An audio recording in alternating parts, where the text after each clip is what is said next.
We get it. We really do. That drive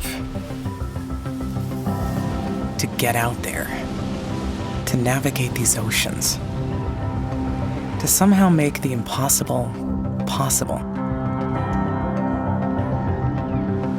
The drive to be out there with you, 24/7, hand in hand. We have always been your beacon of trust.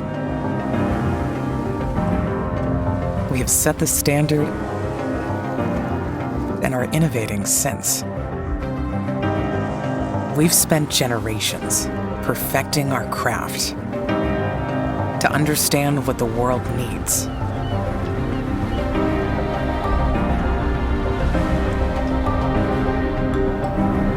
And what you value most.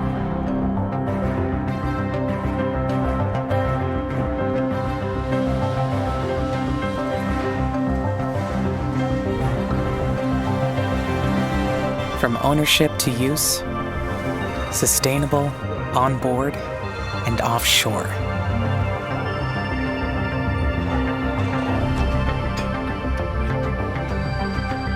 At the start of every generation, we are already thinking about the next.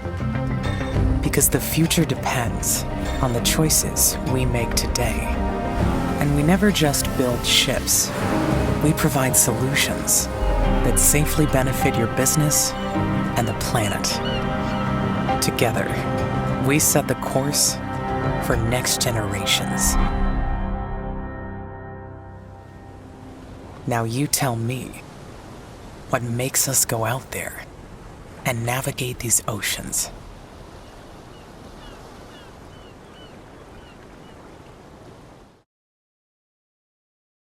Good morning, Mr. Damen, Kommer Damen. Thanks for joining the show. It's nice to meet you, sir. Yeah. What a pleasure. Yes, pleasure to see you, to meet you, and to have a discussion on the maritime business. Yeah, here in South Beach, Miami. Yeah. Interesting time, and I'm glad you were able to make the trip down and make it through all the weather and everything that was going on yesterday. Yeah. So travel, it's all so glamorous until it's not. Yeah, I think it's not glamorous at all. But it's nice to travel because you see a lot and you get impressions. And I think traveling, the traveling itself is not always a pleasure. Huh? No, it's not. I keep being reminded that it's supposed to be the journey, not the destination. But sometimes it's good to get to that destination. Yeah. So real quickly, Kommer Damen is second generation, most influential, developing and building the Damen Shipyards organization. Pleased to have him on board today to talk about really how this started, because it started from a very small organization, a very small Dutch shipyard right after the Second World War. I guess you actually have roots, your father has roots before the Second World War. I heard something about during the war, a couple of the barges you owned were sunk so that they were out of service and then brought back into service afterwards. I thought that was pretty cool. Some Dutch ingenuity there for sure. But talk to us a little bit about how things started for you as a young man, growing up in the maritime world and getting a vision about what the future could be. Yeah. So my uncle and my father, they started this small shipyard in 1927. That was the crisis period, not only in the United States but also in Europe. Yeah. So they were working at the shipyard and they got unemployed and they started for their own, building small boats for local industry and government also. Right. So the government were boats for the government to manage the river. So the yard is on the River Rhine. Right. So these were clients in the neighborhood. I'm sorry, didn't interrupt. Were these vessels at the time constructed of wood, steel? Steel. Okay. Yeah. Okay. Just want to understand. Yeah, steel, but riveted and not welded yet. Wow. Okay. So during the Second World War, this is war. But also in a war, not on the front, but in the interior of the countries which are at war, Right. life continues. Of course, it has So to. you have to have your daily food and all these things, and so the yard continued more or less with building mills for getting oil out of the grain of the neighborhood farmers, etc. Right. So I was born in the Second World War in 1944, and then we lived at the yard, my father and my mother and my sisters and myself. And so I never thought about what I'm going to do later. So I automatically went to school for naval architecture and marine engineering to come to work at the yards of my father and my uncle. So I finally came to the yard in 1967 as a young guy. And then my father said, okay, he was already 65 years old, and you can take my chair. And so I became the partner of my uncle. My uncle was the youngest brother. Okay. And also a cousin of mine was already working in the yard for several years. And the yard existed then, on that time, out of 3 small shipyards close to each other, and a carpenting factory derived from the carpenting department of the yard, and also building hard wooden, teak and mahogany wooden frames and doors for the building industry. Oh, wow. So then I saw that most of the clients of the yard were either partly government still, it was about 50% of the turnover, and the others were dredging companies, which are surrounded which were established in the surroundings of our yard. Sure. And working worldwide, all kind of dredging works over the world. Still, Right. these are the largest dredging companies of the world on this moment. And then they called my father because he had a job in Bahrain or in Argentina or wherever, and they had to mobilize equipment to do that dredging job. Mm-hmm.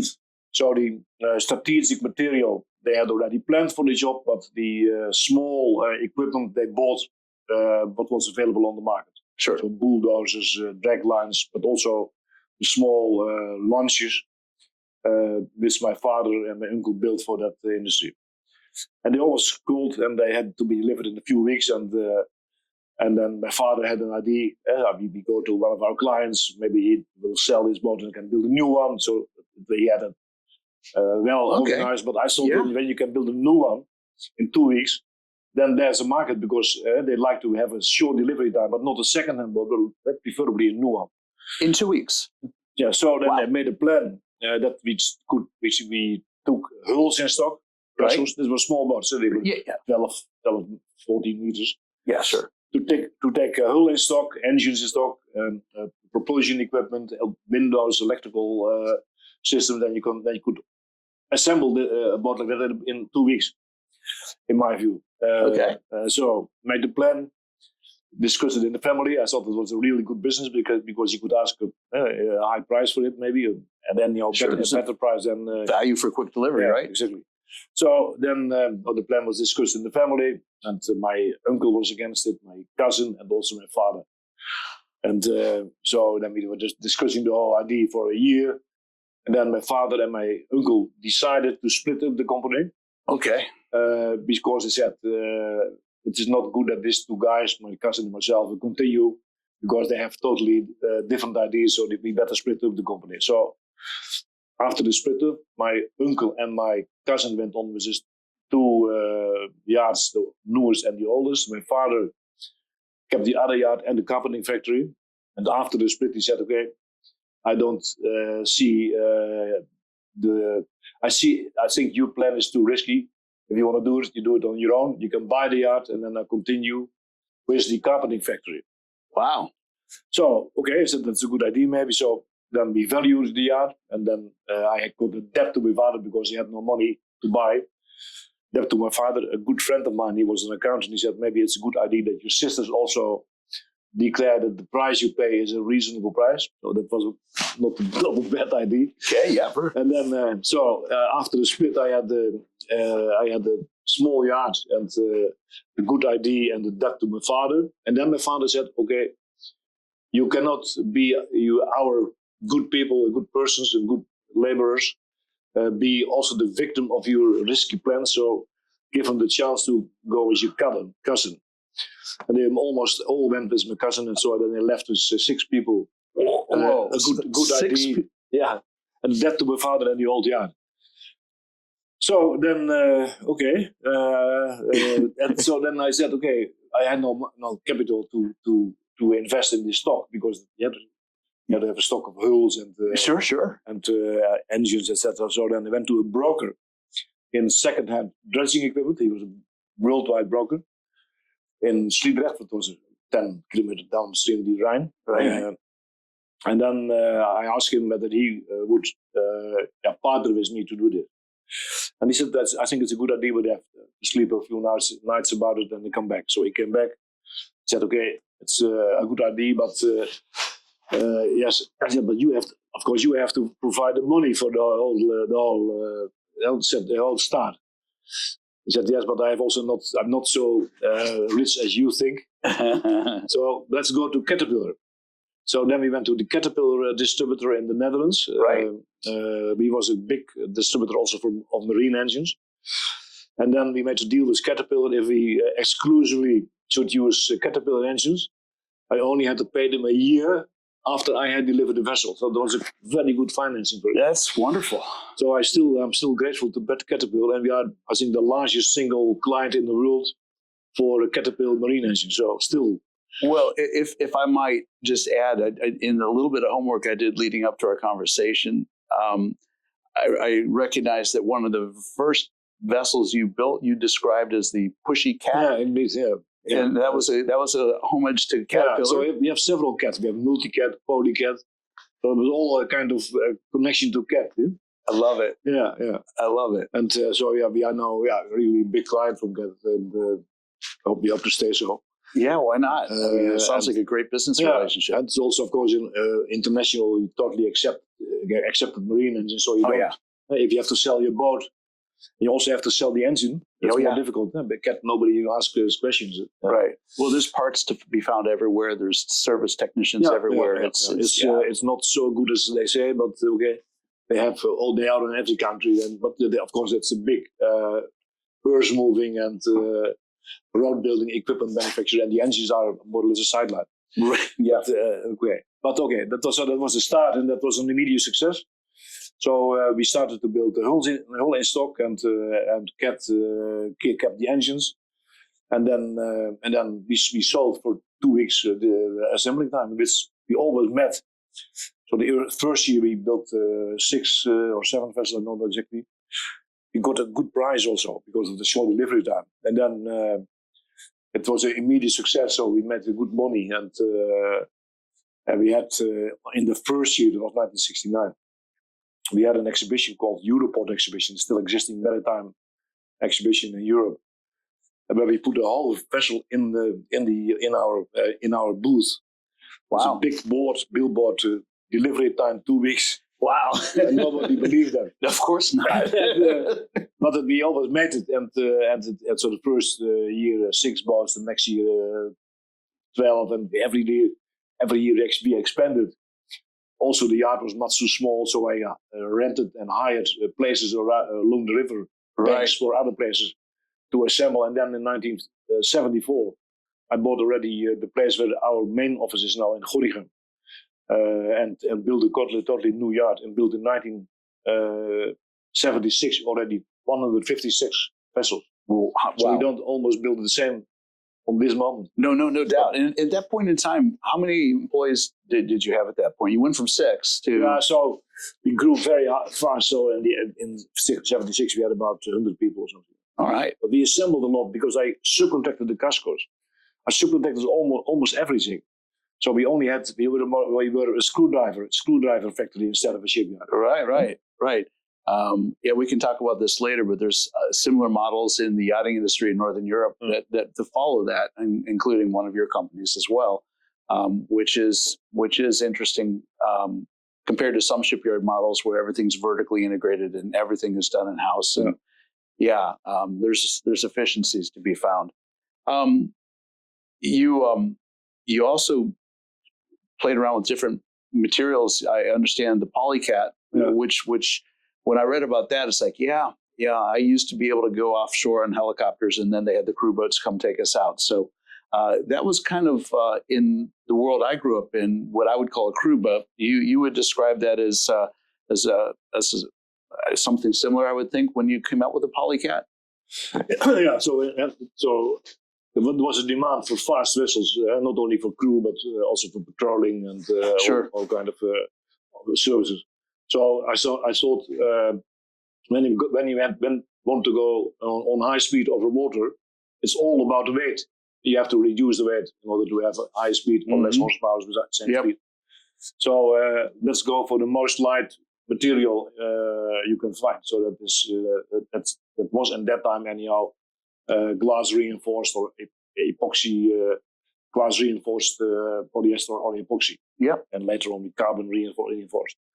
So a friend of mine with whom I had been studying and also in the Navy, he was working at a company in the Netherlands called LeComte, and they were building also yachts, GRP yachts for the American market. Sure. At that time, Europe was a low labor cost country compared to the United States. So the US was a big market for labor intensive products. Mm-hmm.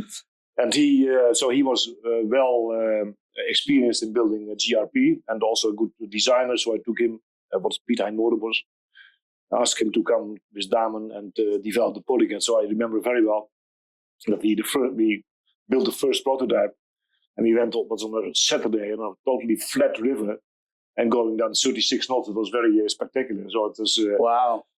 And but it was not a big success. No, the market didn't accept GRP. So later on we transferred to aluminum and to also to steel with aluminum superstructure, and also continued with GRP. But the majority of the fast boats we built were either steel with aluminum superstructure or 100% aluminum. Right. Yeah, now we are back more. So we see now the market for GRP a little bit more growing also. It's been in production long enough. People, find a way to accept it, and I think technology has moved along to solve some of the earlier problems with GRP and polyester resin. So makes sense. Although I've noticed in shipbuilding a lot of hybrid where you have steel hulls, aluminum structures, or aluminium hulls in composite carbon fiber superstructures. Weight is important. You also evolved into military support, military support. What drove that? Was it just diversification? So the idea of building ships in series was a big success. So we started with small boats, then we developed harbor tugboats. We have about 50% of the harbor tugboat market is Damen. And why is it this a success? Because by building a series, you can put more attention in the developing of the vessel, because you're going to build tens or some of the boats we build hundreds. Yeah? Right. 100. More attention to develop a vessel, so you have a better vessel. You improve the vessel because of the feedback you get from your clients, from your service departments, from your procurement department, engineering. Improve the vessel, so you have a better vessel. You have a shorter delivery time because you sell out of a series. The vessels get a name in the market because we have given them a brand name. By being known in the market and being traded secondhand, they also have a value which you can predict, so predictable value. That's right. So for banks, it's also easier to finance the vessels. Of course. And they have a higher secondhand value, and you can better service them because you can use the whole supply chain also for your spare parts. That's right. So it is only advantages, and you have better boat than most of the ship owners think. Many ship owners have their own development department and engineering department, and they always think they do better, but we do really better because we have so much feedback from every client that in the end we make a better boat. That's brilliant. So then I started also to do that with other ships. First, we developed ships ourselves, but that's a very long way. If you are not experienced, you make mistakes.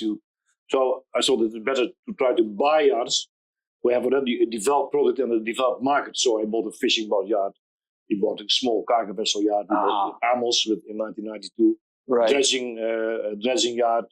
And in 2000 we bought the state-owned military yard Schelde, which is now called Damen Naval. So that's what got you in the naval side. And we wanted to do the same thing with naval vessels because which we successfully have done. Right. Well, I was going to say, full disclosure, as you know, I had a wonderful interview with your daughter Rose last November, and leading up to this conversation, because I had not met you, I reached out to her and I said, Rose, can you give me any thoughts or advice about talking to your father and something we should touch on? And she said, well, my father was very big on standardization and production build. So you do want to talk to him about that. And I think that's what we just touched on. This is wonderful because I think there's a lot to be taken away from understanding the value of standardization. There is so much. I just know from my own manufacturing, people would come and want things changed and done a little differently. And anytime you did that was expensive. The engineering, the prototype, the R&D, all of that. And the client often doesn't value the cost of that type of work. So if you've got a proven hull that's done the tank testing and you know exactly what it's capable, its displacement and the horsepower needed to move it at certain efficiencies, whatever, and you can reproduce that. And like you said, the Caterpillar relationship, and one of the most expensive components to go into your vessel is known and it's in stock, and you're not going to have supply chain issues. It's a win. Yeah, and the other thing also for the client, for the price is also competitive. Yeah.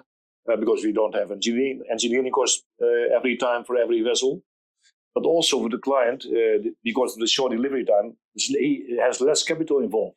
If you have a building time of 2 years, you have to do a down payment, first installment by key laying, second installment by hull finish, all these things. Yeah. And now he pays almost in one time the vessel. Yeah. Right. It's a big capital improvement. Yeah, I tell you what, if you look at what the cost of money is, that gives you a competitive edge by itself. Yeah. Absolutely.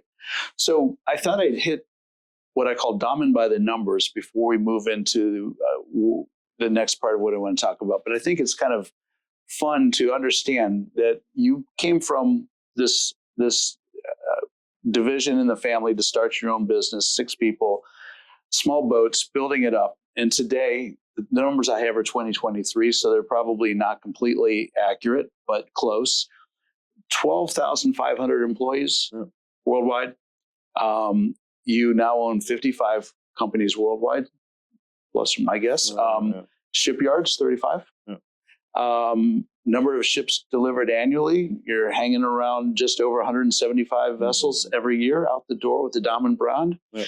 And in 2023, your annual revenue turnover was 3.1 billion in euros, 3.4 in US dollars.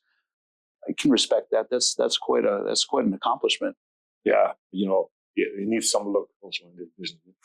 Yeah, no, well, you do, but sometimes I think, Kommer, you make your luck. Yeah. You make your luck. I was reading something about your acquisitions of shipyards. I wanted to talk about that, your acquisition strategy and story.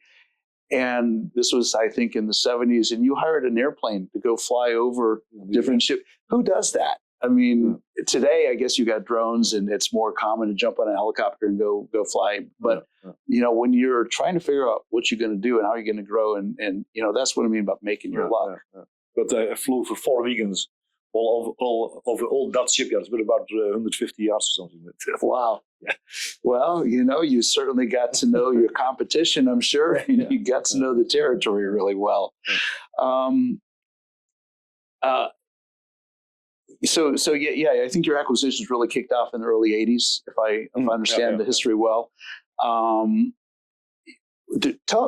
really interested because growing up, I'm younger than you by a couple of decades, but not a lot younger.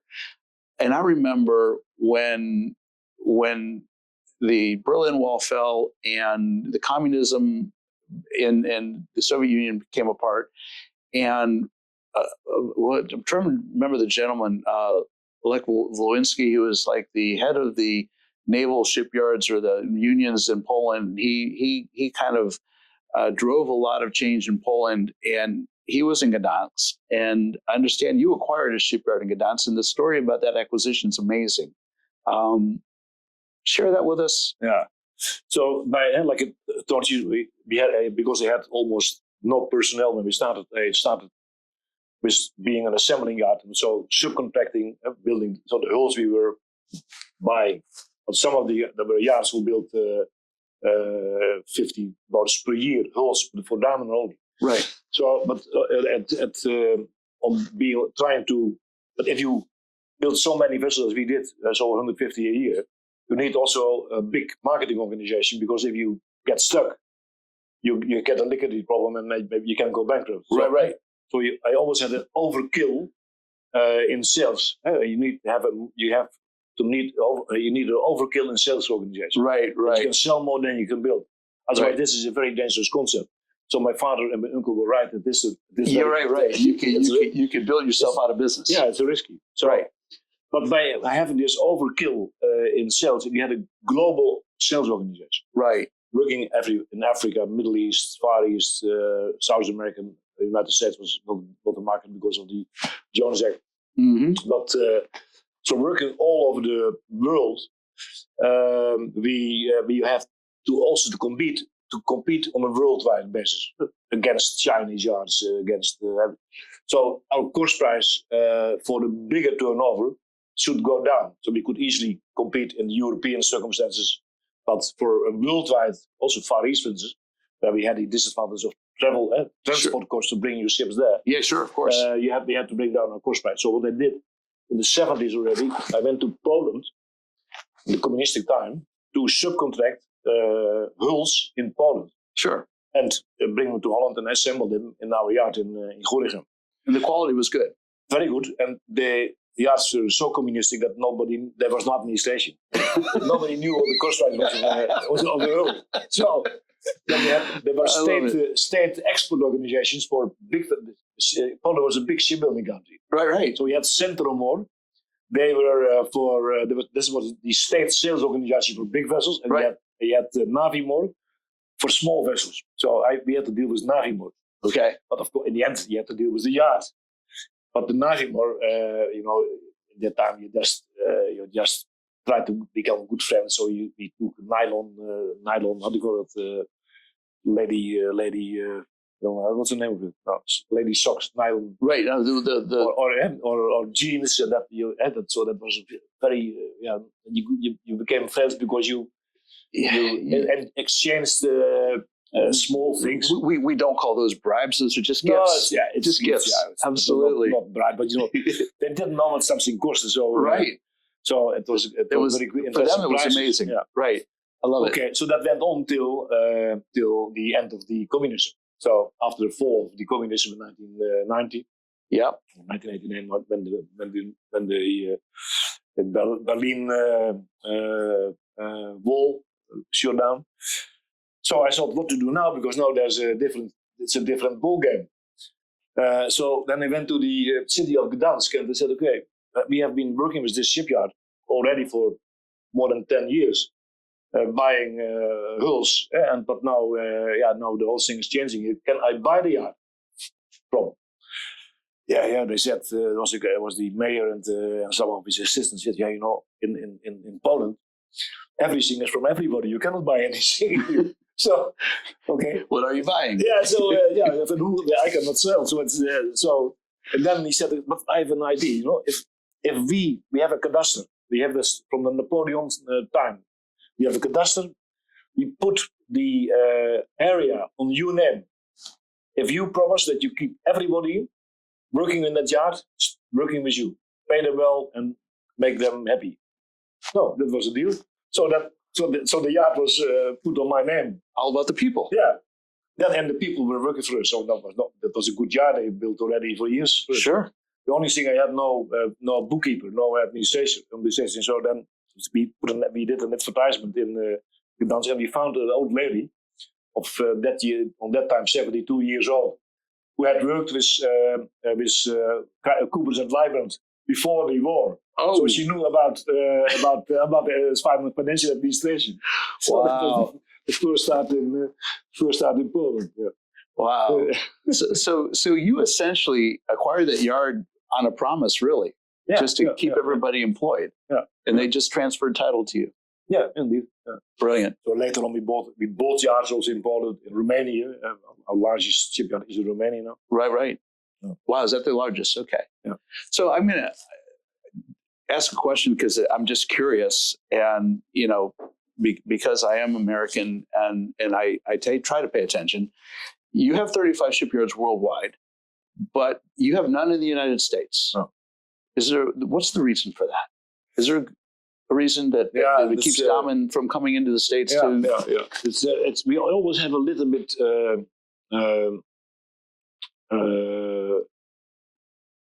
we are a little bit afraid of lawsuits, claims. The whole American society is very difficult to understand for us. Yeah? Although we have quite a lot of American clients, right. And they've been working here fantastically. So I really started with the idea of looking at the possibility to start here in the States already in the 80s. Right. But we never really dared. And if we should ever do, we should do it as a strong partner, in my view. Right. Who knows the American circumstances better than we. But we never have done it, and later on we didn't have the money also, because if you start, you have to start with making losses, I suppose, because you make mistakes. And but we should certainly, when we ever do, to do it with a US partner. Right, good. Well, I know Fincantieri has come in, Ostel has come in. Yeah. I know it solves the Jones Act issue. They go in with Bender, huh? Yeah. And now the new Trump administration has set up through the federal government a Department of Shipbuilding, and they're really looking at investing strongly in U.S. shipbuilding. Yeah. So with the changes that are happening here, from my perspective, and those that listen to my podcast hear me talk a lot. When I got in this industry, now of course I'm talking about the yachting side. In 1986, 1988, that there was over 45 shipyards in North America, United States and Canada, manufacturing crew-served yachts. Kommer today, there's probably less than 5. Yeah. That's we've lost so much of our shipbuilding on a country that's built on our maritime heritage. Yeah. And so, I look at, and I ask the question because I think until the questions are asked, they're never answered. Why and where did we lose it? Certainly economic conditions drove shipbuilding out. Certainly bad and poor business practices caused shipyards to go bankrupt. But it's interesting, the industry that I grew up in never did this. There was constantly growth, but our shipbuilding industry went this way. And so looking at the big picture, commercial shipping and the investments that are being made, it's my hope that in my lifetime that we start seeing shipbuilding come back in the United States. And you have done such an amazing job building shipyards around the world. I just thought it was fair to ask the question, why not here? And I think you're basically saying it, your litigious society is a potential problem. No. We had a small company in the United States building dredgers. Yeah.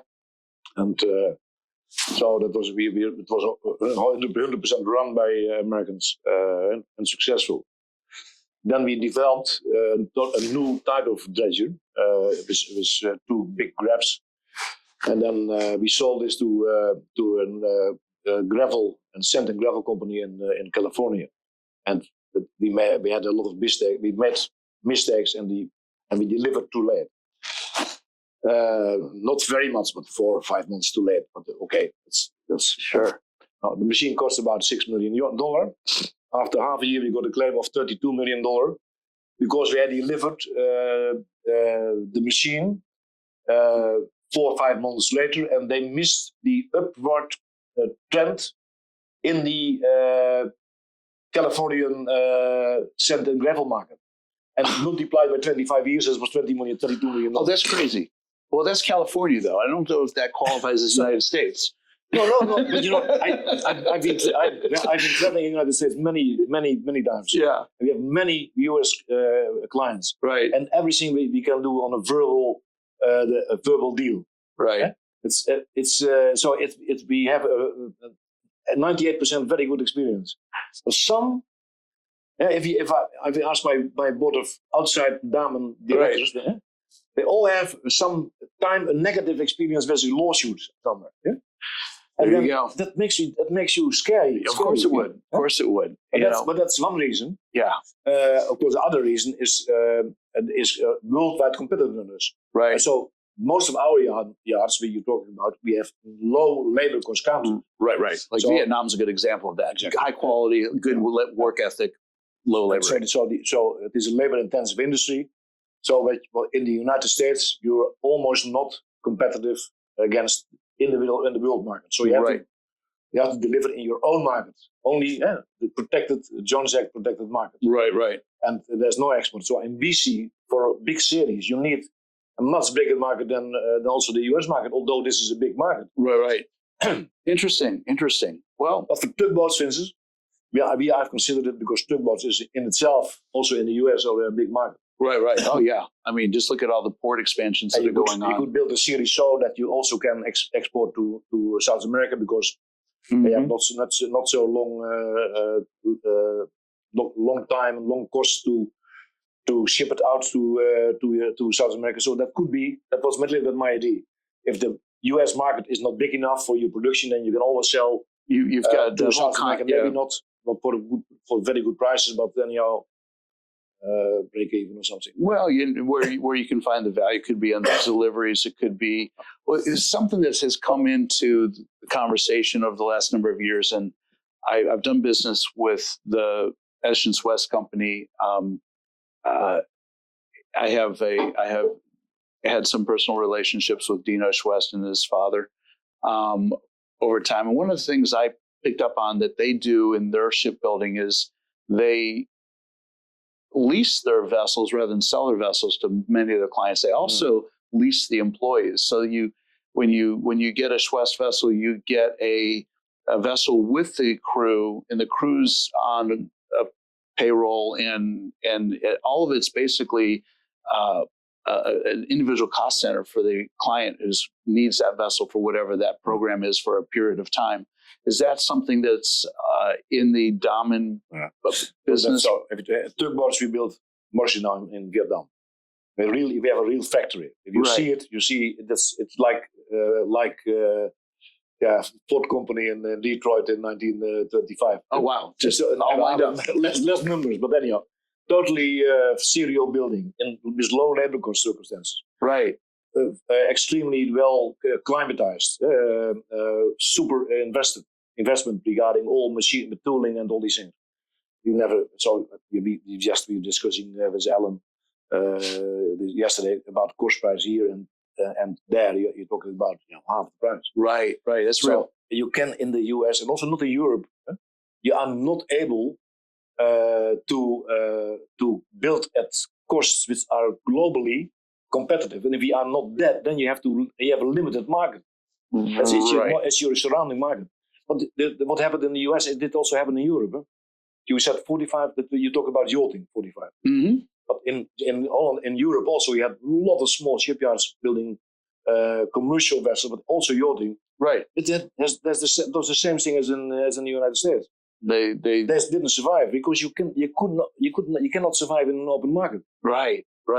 So, but of course, if you look at the Jones Act, that the idea was to protect the market so that you could build up a commercial fleet to support the Navy fleet when you have to fight an overseas war. That's right. That was not a success. No, not at all. No. That was maybe too protected. And there's a lot of conversations here in the United States about modifying the Jones Act because of that. There's been a lot of opportunities lost and missed. For instance, look at the cruise ship industry. There's a reason those cruise ships don't go from port to port in the United States. I think for the shipbuilding market, and also it is it is too much protected, and also for the developing a maritime system. You see, in Europe, we have an enormous system of going from port A to port B with vessels instead of trucks. Right. You don't have it here. Right. No. In the United States, it's always everything goes by truck or train. Yeah. Yeah. That's true.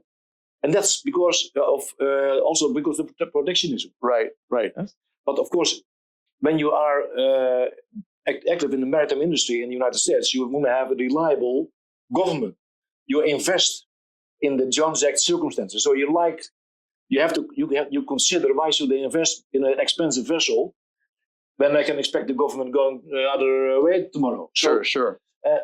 Stability of law is also important. So maybe it is better to keep the Jones Act. Well, it's a two-edged sword. There's no question about it. There's upsides and downsides to both sides of that. I just know that the Jones Act has it's been an act for a long time, and it has gotten in the way of a lot of commercial potential work.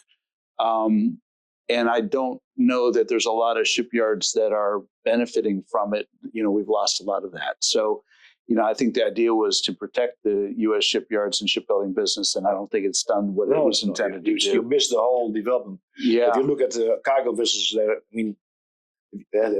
what we build Damen, we only build very small cargo vessels, but the big shipbuilding scene is, of course, big tankers, gas tankers, container vessels, bulk carriers. Yeah, right. And that's the whole is in China, Japan, and Korea, and China is now. So at first, the first move was that big shipbuilding was done in the United States, but also in UK and parts of Europe. This all went to Japan because of labor costs and good government investments in new modern shipyards. That's right. Then Japan grew to economic power, and Korea did the same as what Japan did versus Europe. Yeah. So Korea took over from Japan. Japan only built bulk carriers almost. Right. So Korea did the same thing, building modular shipyards, privately run by Hyundai, Samsung, Daewoo. Daewoo is now Hanwha. Was extremely successful, extremely modern yard. If you visit them, it's much more robotized than already everybody thinks.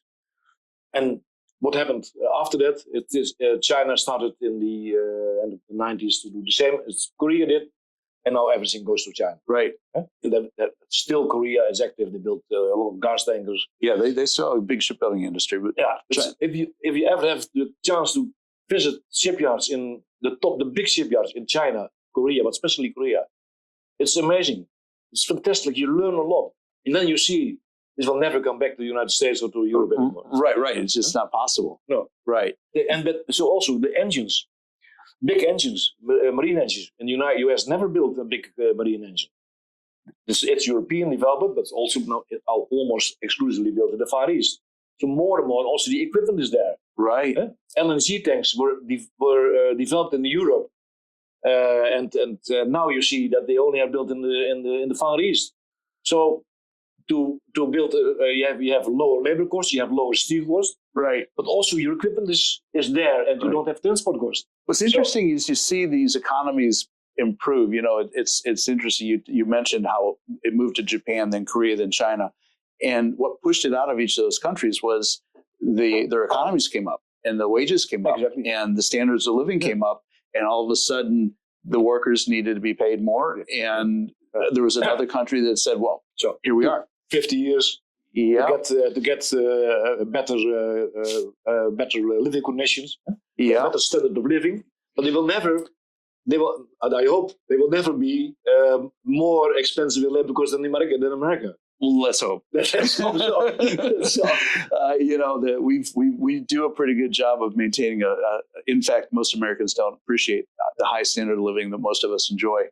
And you have to travel the world. We talked about that earlier, world travel and what it is to understand what the world is when you leave your safe space, your comfort zone, and you go other places and see how other people live. But you have to realize that when your standard of living comes higher and higher, that labor costs are more expensive, and that's very good for the whole society, for people, for every American person.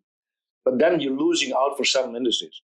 What you have to do as a country or as a European Union also, we have to do the same thing. Right. Think about clever solutions for certain industries which you are losing, that you can replace it by something. Right. You can leave it to the market, and it also in the end it comes good. But the market you have to go allowed to correct itself. But you have to go to a tough time, of course, and you could do something to improve the tough time for people. Well, my father told me many years ago, failure is your first step towards success. Yeah. And so those tough times build, more robust businesses and economies. I don't want to miss. Go ahead. Yeah, but about the U.S. shipbuilding industry. Yeah.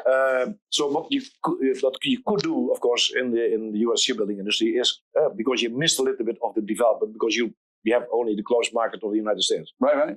Is working together with Damen. So we have several shipyards in also Swiss. We work together with our designs because we have a more worldwide information about what's developing. So we have a close cooperation with several shipyards. So you can basically build the Damen ships here in the United States, but it's not under a Damen shipyard. No, it's right. So Bonn should build for the Coast Guard. I think it was 150 vessels or something. Okay. That's interesting. That's good to know. Yeah. Collaboration. I mean, I talk about it all the time. That's one of the most sincere, best ways to success. Yeah. Don't want to miss the opportunity to talk about your acquisition of Amels and dive into the wonderful world of yachting a little bit before we wrap things up, because I think that's for the people that listen to my podcast. We're dominantly in the large yacht and yachting industry. So I find it interesting, and I'm pleased that you did ultimately in the early 90s acquire the Amels facility. Your daughter Rose seems to be doing an amazing job of running the company. She basically is very happy doing it from the conversation I had with her. Talk to us a little bit about what that was. It's a departure not a lot of commercial shipyards do, moving from commercial construction into white boats. Yeah, but we are not moving to, we're adding to. Adding to, right. Yeah, good point. Good point. And then we saw what I did is that I wanted in 1992. And I wanted to do the same thing as what you do with other vessels, building the series. Big luxury yachts in series. Oh, fun fact real quick, don't mean to interrupt, but before you bought it, there was a gentleman, an American, that owned that boat shipyard. Yeah. We all know him, right? Yeah. Yes. Donald John Trump. Yeah. That's a fun story. But yeah, so you have the shipyard, and how did that go from where you were at the helm to where you handed it over to Rose?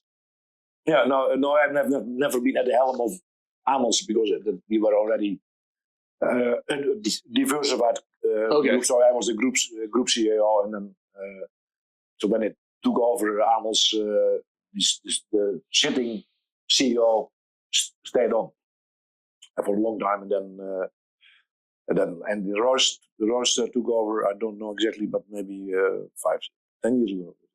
Okay, 8 years ago. And but the idea was do the same as what we do with commercial vessels. You build on stock and sell out of a continuous series, so you have not shorter delivery time, right? And also lower cost price, and I think a better vessel.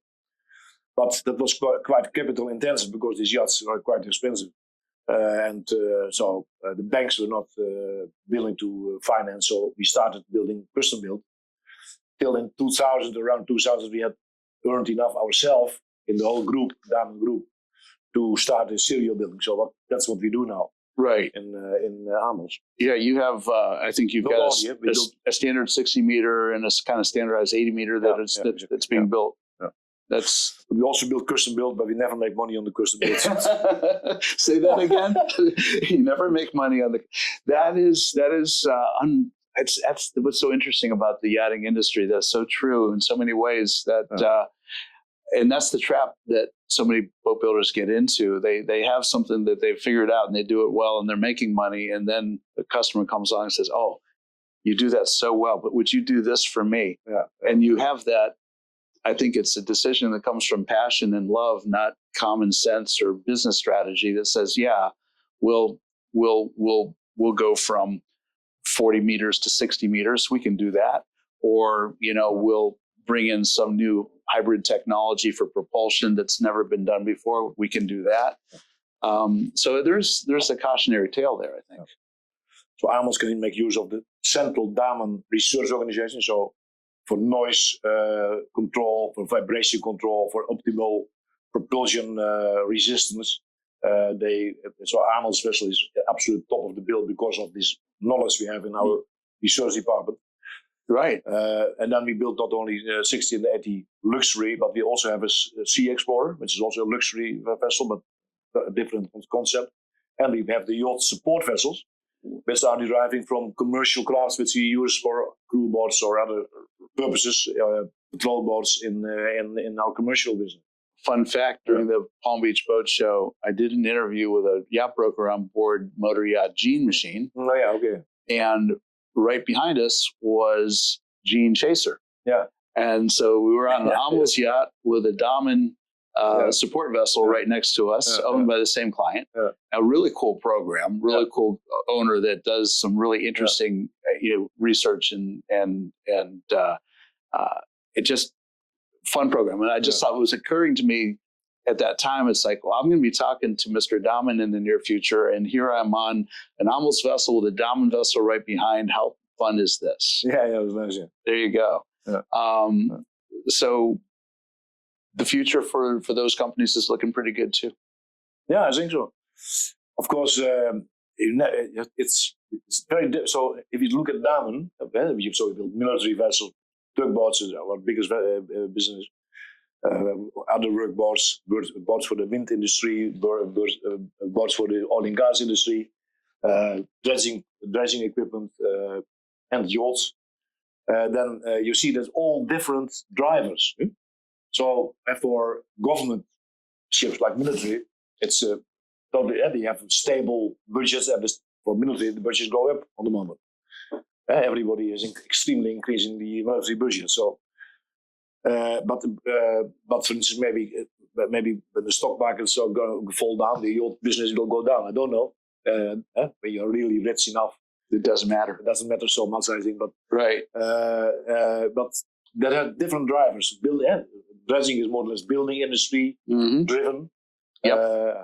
Port and harbor is transport driven. That's world trade, and that's growing and growing. So that's not shrinking. It could be if the world trade goes down, then that market also goes down, because these boats, they last for 50 years. Or we have been visiting now a client from Damen on the Great Lakes. He has a lot of boats which are tugboats which are 100 years old. Wow. Yes. Wow. So did you make them too good, maybe? No, not Damen. But still, think about that. I gotta, as we get ready to wrap up, I was recently in the Netherlands, and I had an industry friend bring me over to the Van Lent Shipyard in Amsterdam. And I had been to their yard in Cog. I had not been to this new shipyard. And Kommer, the investment that they made was profound. The shed, it was a graving dock that they actually could partition. So they had two vessels in the same, completely covered, heated, air-conditioned, ventilated, beautiful. I would guess 250, 300 million euros investment easily. And what really got me was that as we're finishing the tour of that yard, we walked outside in the beautiful November Dutch weather, and he pointed to the property adjacent and said, by the way, we're getting ready to break ground. We're going to put a second graving dock here, a shed, just like you just saw. Mm-hmm. And then he pointed across the river. He says, we're going to put a third one there. That's our refit yard. And it's going to be only exclusively for refit. And I thought to myself, here's a Dutch shipyard in the yachting industry, probably pushing close to €1 billion of investment.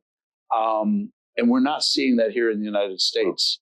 That's the other thing I wanted to say in the US. Why is the shipbuilding is not coming off the ground for the worldwide market. It is also quality, because there's no one shipyard with top. The only one I know is Trust. Yeah. They really have invested in a very nice shipyard. Yeah. But further on, you always see two small sheds. The area is not paved. When it's blowing and it's dry, you get There's dust coming up. Yeah. Dust coming up. So in our yards, every yard is 100% paved. Yeah. Everything is going undercover. In cold climates, it's heated. For hot climates, it's cooled. It's climatized. And so the circumstances to build a vessel are much better if you compare to most of the American ones. So regarding hoisting equipment, regarding shock blasting, regarding if you go to Amels is also everything is covered. Right. But also then we have the painting sheds, which is totally dust free. We have in our halls we have water spraying, so there's no dust in the big shipbuilding halls. Right. And all these investments is for quality, of course. Yeah? Right. That you see also if you look at the vessel, that's built per vessel. Damen van Lent of Amels, Lent, Vries. It's all top quality. Yeah, that's true.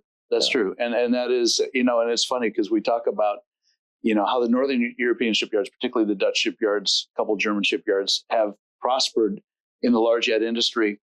The Italian shipyards have got a completely different type of program. It's interesting that the quality, the high standards, and the wages still allow for that in Northern Europe. So just takeaways I think we have. So Kommer, one of the reasons we got together was I had a relationship with one of your companies, and we did some really back when I was with Nautical Structures, we had collaborated in a couple of projects together. I was building cranes for some projects, and then afterwards knew some people in the organization. Knudi Hansen, a Danish company that has an office here in the United States. So technically, you do have a footprint here in the U.S. Yeah, that's an interesting piece too. You've actually vertically integrated your shipbuilding and all of that by incorporating naval architecture into your business. Yeah, we have. I personally try to do as less as possible vertical integration. Yeah, because if you have in your vertical column a company which is not a company or a department which is not performing, it's very difficult to improve. Yeah? Right. If it's a subcontractor, you can change. That's right. My philosophy. But right. Within Damen, I'm the chairman, and I'm already old. So there are other people with other opinions, and sometimes you see that we invest in vertical integration. Of course, I have to allow to improve it, or to prove it, how to go with it. But Knudi Hansen is not an example of our strategy. It's maybe the idea was Knudi Hansen, right? They are developing the bigger vessels, right? Big ferries also. We think that public transport is a big market. It's a big market for Damen. We build a lot of ferries, all kinds, small and bigger ones, and that's why we thought Knudi Hansen with a footprint in the ferry market, have experience, could be a good know-how addition to Damen for that market. It's a good strategy. And they also developed the icebreaker I told you. The Australian one. Yeah. Wow. Which is arguably the largest vessel Damen has shipyards have built. Yeah. And but icebreakers is also becoming a big market. We are considering whether we should be part of it, but it's a big market. Well, yeah, when you think about the polar, for instance, the Arctic, and now the Northwest Passage is becoming more navigable because of the reduced amount of ice, and you still need icebreakers, and there's perhaps more navigable waters now that those ships could be useful in. Yeah. So that's good to know. Yeah. And you guys are getting ready to finish a project, which I found really interesting. That was the Rev Ocean project. I got a soft spot for ocean research and the ability to get scientific research out onto the oceans, and that whole ship is built around that idea. Yeah. Yeah. So we're going to finish that now in our yacht in Vlissingen in the south of the Netherlands. But we also did Ocean Explorer. Right. It's an American-owned vessel. Yeah. That shows up in a few National Geographic documentaries. Yeah. That's a cool boat. Yeah, it's American-owned. Yeah. We do like our boats, that's for sure. Yeah, absolutely. Speaking of liking boats, sailing, that's your passion. Yeah. Are you going to sail off into the sunset? Are you doing another circumnavigation? What's your view here? No, I have circumnavigated 2 times with my vessel, so I'm the captain. I have no paid crew. I do this with friends and family. Yeah. So I'm a very bad example for my Amels clients. I also like to be on the Amels yacht, to be honest, but this is a more sporty hobby. Right. So I circumnavigated twice the world, and now I'm getting too old for it. You know, when you are mid-ocean, you get bad weather. You are too slow to get out of the way. So you have to accept coming over, and when it's dark in the night, there's a lot of water coming over. Something break. You have to be really fit to. That's where that crew comes in, right? Yeah, and my crew, my friends, my oldest friend is 85 years. So we have to dial it back a little, right? So but you've done 2 circumnavigations. Yeah. Now that's living, my friend. That is amazing. Wow. Yeah. That could be its own podcast down the road. That's something else. Yeah. Wow. Well, Kommer, I have to tell you, I'm extremely grateful for the opportunity to meet you and have this conversation. We could have gone on and on and on, but you've got a big day ahead, and I don't want to inhibit your experience here in South Beach in Miami. But I do look forward to hopefully crossing paths with you again in the Netherlands. And I do plan to sit with your daughter, Rose, again and finish our conversation we started a few months ago in Amsterdam. Yeah.